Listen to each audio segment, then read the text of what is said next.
Hello everyone! Tara, coffee tayo. Hindi kumpleto ang araw ko nang walang coffee. Feeling ko kasi ang lakas ng energy ko kapag umiinom ng kape. Coffee that stimulates and activate our bodies and minds. Kayo, kwento naman about coffee, kung anong feeling nyo. Well, sama-sama tayong mag-join sa Nescafe Kapit Bisig Music Challenge, 1 million uploads and shares for 10 million educational fund for the next generation of coffee farmers.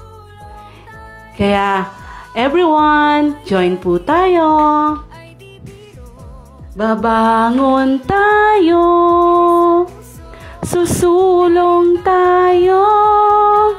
Bawat araw na ito, may tapang na di susuko. Ano man ang iyong harapin, walang di kakayanin. Babangon tayo, susulong tayo. Ingat po tayo. Bye! Thank you!